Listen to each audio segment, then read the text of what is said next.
warmly welcome here today to Clones on this beautiful sunny day. I would now like to call on the President of Clones Guild, Geraldine O'Connor, to say a few words. Thank you, Josephine. You're all very welcome to this special occasion for Mamo, and I'm sure that she is looking down on us on this very beautiful day. So I'm going to concentrate on Mamo's life here in Clones and her activities in I.C.A. Everyone here has their own special memories of Mamo, and one of mine is each year when the Guild Spring programme was being drawn up, Mamo would always be sure to ask, "And what are we doing for Baltana this year?" In other words, during the month of May, which is Baltana in Irish, and Baltana is also a festival which celebrates Irish arts and crafts for older people, and this takes place every May. And Mamo was also a founding member of this national festival. So she was always keen to promote Baltana in the Guild. I first got to know Mamo when I joined Clones I.C.A. in 1987. She was a founder member of the Guild in 1959, and she found this a great way of making new friends, learning new skills and organising campaigns. In 1960, Mamo spent a week at Unveiling. That's the I.C.A. Adult Education College in Termonfeckin, County Louth. And during this week at Unveiling launched the Water in the Home campaign. Mamo remembered the then Minister for the Environment, Mr. Liam Blaney, TD, giving a stirring speech about water and the need for girls being courted by farmers not to agree to marry them until they put water in the house as well as the Bible. I hear ladies over here saying she was just right. In 1964, Mamo, along with other Guild members, opened their doors and canvassed others in Clones to do likewise, to provide accommodation and assist with catering for Clá Ceol na HÉireann. In 1966 saw Mamo take on the role of Guild President, and 67 was definitely Mamo's year, as she was voted Woman of the Year.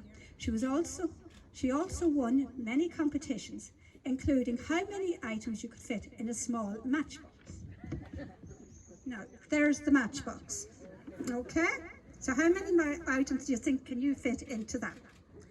Well, McDonald managed 102. Yes, and it was judged, so it was all above board. She encouraged Guild members to voice their opinions at meetings, and right from the start, she sensed the power in women coming together, organising themselves and making life better for them and their communities by campaigning. Mamo went on to rise from Guild President to Federation President, and in 1982 to National President of the Irish Country Women's Association, Bantracht na Tuaithe.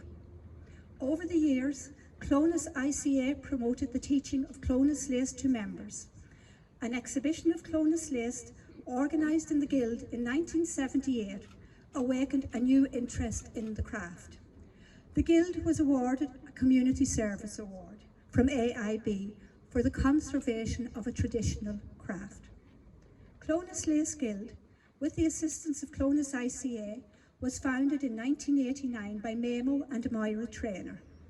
Lace making classes took place the following year, and so began the Cassandra Hand Summer School, as Mamo favoured a woman being named as, the lace, for the lace. But it has gone on to be, I suppose, better known as Clones Lace International Lace Making School. The local Canal Stores is now the home of the Clones Lace exhibition, and much to Mamo's delight, Moira continues to teach lace making both at home and abroad, and we're very proud Moira is also a member of our Guild.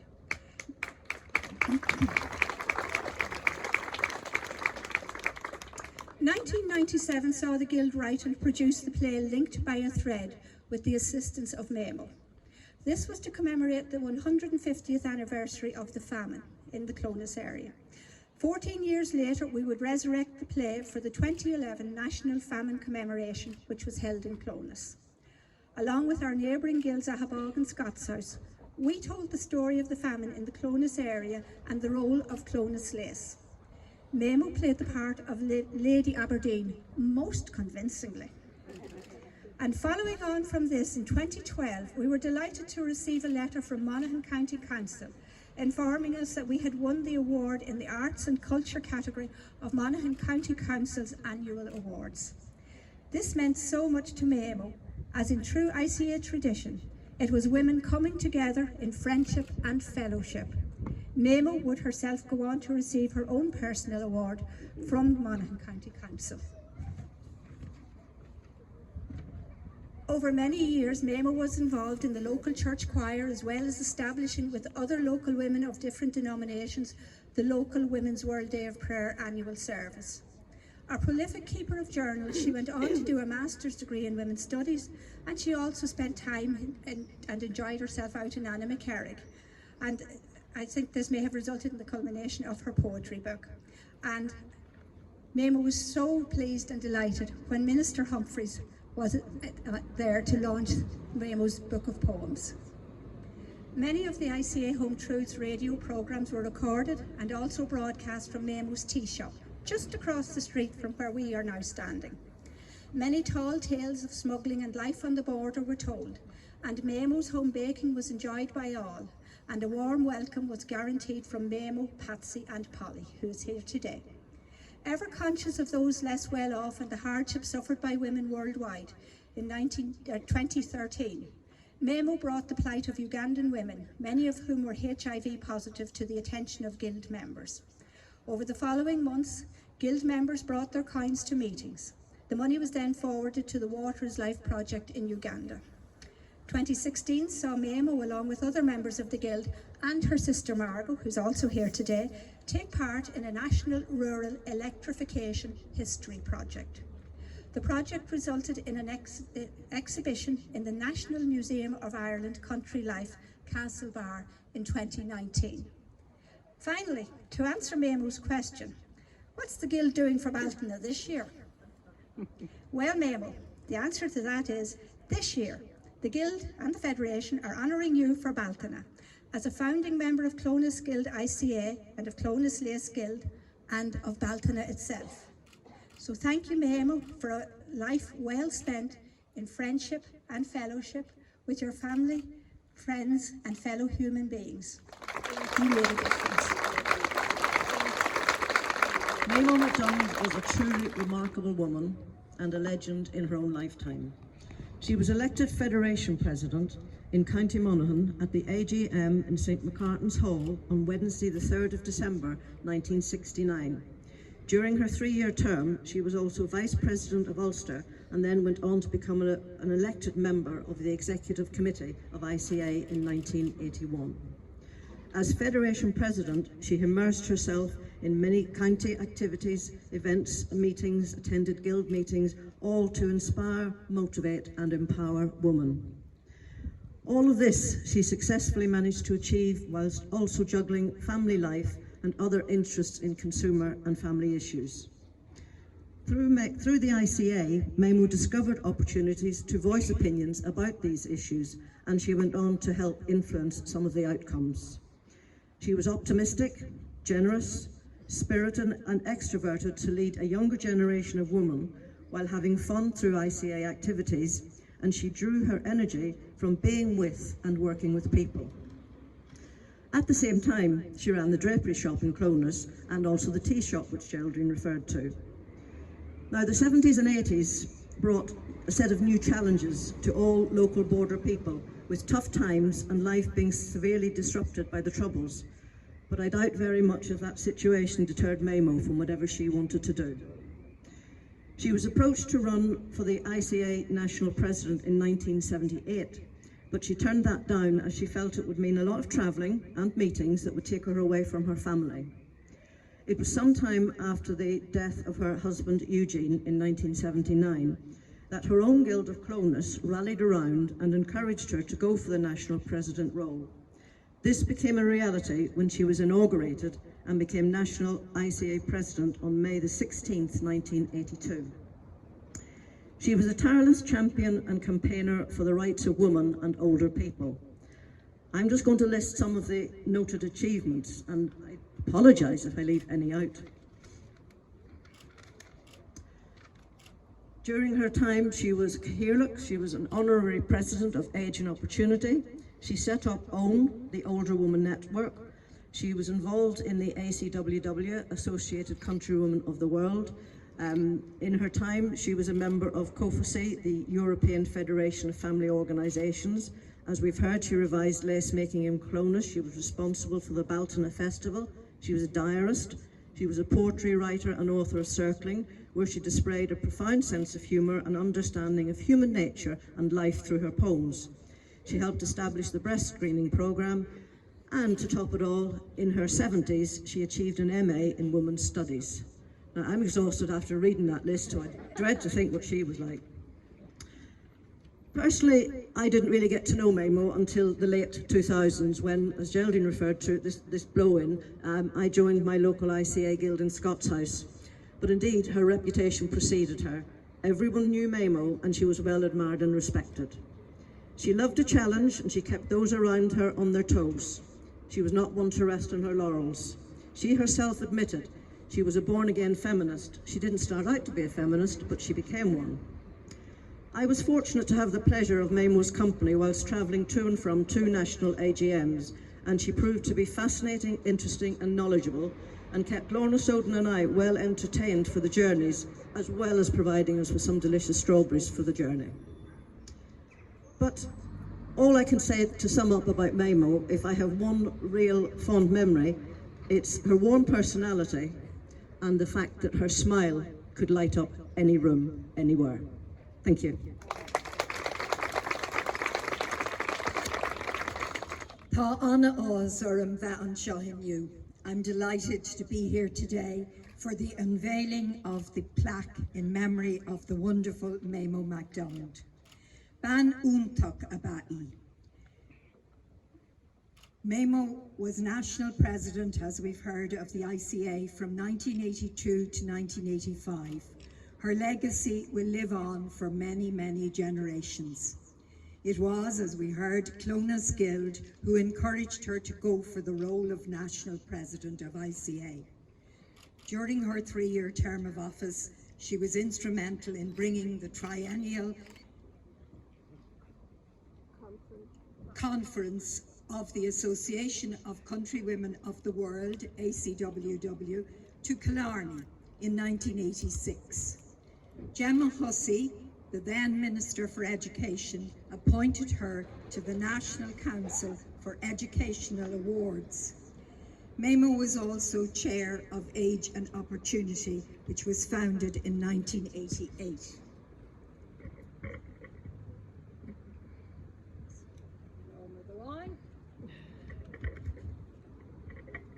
It was founded to improve the lives of older people. Many guilds all around the country still get grants from this funding for aqua aerobics, badminton, dancing, chair yoga and lots more. An céad rud a rinne mise ag feimú mar uachtarán bantrach na tuatha ná socrad Mamo. Agus is úntach an rud é go bhfuilm an seo live inniu ag cileadú saol Mamo. Agus mé ag teacht chuig deireadh mo Théarma. The first time I represented I.C.A. as national president was at Mamo's funeral, and it is wonderful to be here with you today as I come to the end of my term of office as national president. Gura míle maith agaibh.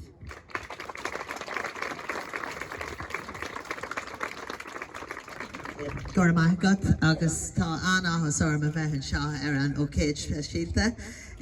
Delighted, of course, to be joined by the Cahiarlacht of Clones Valley Bay Municipal District, Councillor Sean Gilliland, and all the elected representatives that are here from this district. Also the National President of the I.C.A, Hilda Roach, the Monaghan I.C.A Federation President Irene O'Brien, the North East President Patricia Madden, and the I.C.A. Clonus Guild President Geraldine O'Connor, and of course the Secretary Josephine, and members of the McDonald family, distinguished guests, ladies and gentlemen. And what a beautiful day it is to be here in Monaghan, and it really is. It's a wonderful occasion.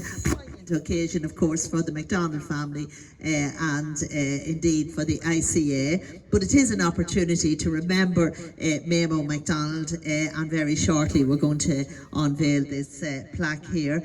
Can I just say just a little bit about Mamo? I know it has been well documented by the previous speakers, but it's just to say that Mamo was born in Tuam in County Galway. She moved with her family to Bandon in County Cork, and later to Kilfinane in County Limerick.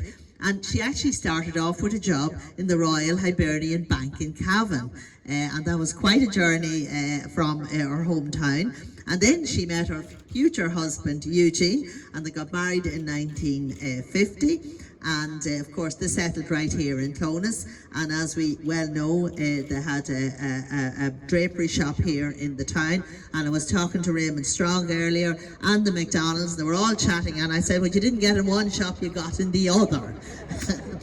And now Mamo, of course, was passionate about many things, and in particular the positive work of the I.C.A. And as a former member of the I.C.A. in Croom in County Limerick, Mamo set about helping to organise a guild here in Clonus in 1959, which of course still thrives today. She recognised in those early days the opportunity for the I.C.A. to provide for women, to enable them to come together, share their skills with each other, learn new skills, and become more informed about issues relevant to them and their families. And of course then Mamo unfortunately lost her beloved Eugene in 1979, but like all good Irish women, she persevered and she continued on with life and rearing her family. While she was still active in the Guild, her finest achievement, of course, was being elected National President of the I.C.A. from 1982 to 1985, and then of course she went on to become a founding member of Age and Opportunity in 1988, and indeed she served as their first chairperson. And the aim here was to create a more positive attitudes towards older people and ageing, and those sentiments are still as relevant today as they were back then. And then she continued on with the theme of supporting older people, and Mamo met a woman called Catherine Rose. And she worked closely alongside Catherine Rose in partnership with the Museum of Modern Art and the Irish Film Institute, and she founded the Beltana Festival in 1995. And of course that festival continues right to this day. And the objective was, to encourage and celebrate older people's engagement in the arts. And as a former Minister for the Arts, I know exactly how important that is. The festival, as I said, it's celebrated every May, and that too is a great testament to Mamo. As Josephine has said, in 1999, Mamo received the People of the Year award in recognition of her services for Irish women and older people. And of course, another of her passions was Clonus Lace, and not alone an important part of Clonus heritage, but also a project that would provide a source of employment and attract tourists to our town. And again, Mamo called it right, and along with Marie Traynor, and Marie's here today, Mamo founded the Clonus Lace International Summer School, which this year runs from the 23rd to the 29th of June. And of course, there's a wonderful exhibition all about Clonus Lace down in the Ulster Canal stores, and indeed, there's great things happening down there, as we know. So we all hear about trailblazers, and Mamo was a trailblazer here in Clonus. And indeed, we hear about the empowerment of women. We talk about it all the time, but Mamo, she certainly empowered women. She encouraged women to believe in themselves, to have confidence, to speak up, and each of us to recognise the contribution that Irish women have made to family life, to economic life, and to cultural life in this country. And she very much believed in that. She wasn't shy, and she wasn't shy about shouting about the virtues of women right across the country. So for that, we commend her and we admire her. I do remember going to visit her in her own home, a beautiful home she had, before I think we launched the poetry book, and I had a lovely conversation with her, and she certainly was very much about encouraging women to get involved in all aspects of Irish life, and she was an inspiration to many. Can I say she was a proud countrywoman from rural Ireland who became national president of the I.C.A, but she never forgot her roots and the place she called home here in Clones. To the members of her family here today, and indeed her wider family in the I.C.A, I would like to thank you for having shared your beloved Mamo, particularly with the women of Ireland, through many, many decades. And as Josephine said in her letter to me, Mamo was a shining example of what hard work and never say die attitude can achieve. As we stand here today in the sunshine on the diamond in Clones, close to Mamo's heart, I have no doubt she is looking down on us with a gentle smile that she always seemed to have. But in addition to that, I'd say she's looking down with particular pride and no doubt satisfaction, because all of the women that are speaking today, there's no men, it's all women, so I know that Mamo would be very happy. Thank you very much for a meal Mahakim. And you claim that it was the I.C.A. taught you to be assertive. Now, most people wouldn't see the Irish Countrywomen's Association as being a nurturing field for assertiveness. In fact, I think that is what it has done for Irish women who mightn't have had the advantage of exposure to outside influences, and perhaps not all the education they might have liked to have had. And I always regarded the I.C.A. as having been my third level education, because from the time I joined it, I was having new experiences and learning new things. And it's a very subtle form of assertiveness training, but it is there. Mm. And would you call its courses in assertiveness, or does it do courses in assertiveness? Nowadays it does, but when I joined, there was no such thing. We didn't even think about anything like that. But some of the things that people perhaps mock at, like, who can dress the most beautiful wooden spoon, or something silly like that, it's making people who never have had the opportunity of being competitive trying out something. You see, most women growing up, certainly in my time, many of them didn't have the opportunity to play competitive games. They didn't have the opportunity for competition as young people have nowadays, particularly girls. And because we didn't involve as much in sport as young girls do nowadays. So that we didn't have that competitive edge. And this was nurturing that in a very subtle way. But you had what in your day was considered an extremely good education. You boarded at the Dominican convent at Sion Hill. Presumably you played games like hockey, because I think the nuns were pretty keen on camogie that. was my game, actually. I loved camogie and tennis. And we had hockey as well in Sion Hill, but I opted for camogie because the great advantage was when we were at home in Croom during the holidays, we could play hurley with the boys. And we kind of liked that, but as well as that, you wouldn't have the opportunity for playing hockey when you were at home. But that sounds fairly assertive, playing hurley with the Yes, boys. but maybe as a family we were brought up to have a go at things. My father, there were 5 girls of us and just 1 boy at the end. And we never knew that it wasn't a good thing not to be a boy, really. We were quite tomboyish, we were adventurous. And because we lived in villages in the countryside, there wasn't the need for the great protection, I suppose, that there seems to be nowadays. And we had a very free and wonderful childhood. You also say that you come of a long line of tough women. But they nonetheless... Not so much tough, but of strong women, I would like to say. I think both my grandmothers, I had one delightfully zany grandmother who would have been my paternal grandmother. I like to think that I'll grow like her as I grow older. And my maternal grandmother, whom I never met, but my mother was great to tell stories of her, and she was a strong woman, I would say, and was the one who sort of called the shots, as it were, at home in the house. My grandfather was a very laid-back sort of a man, by the sound of him, and I did meet him once. But whereas in the other household, in my father's household, I should imagine my grandfather was a fairly, you know, Victorian sort of a father, and Distant. yes, slightly distant, but my father used to say sometimes he used to catch his breath when he'd hear the things I would say to my grandfather, because I thought I was a special favourite of his.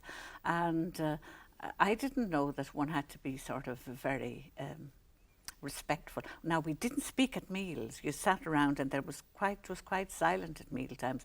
But otherwise, in conversations with him, I would ask him, you know, all sorts of questions that used to sometimes startle my father when he heard me saying the things, you know. But that sounds extraordinary, though, that carrying children should be seen and not heard to such a level that Yes, you that's actually right. didn't join in conversation at the dinner table. At the dinner table, yes, it was extraordinary.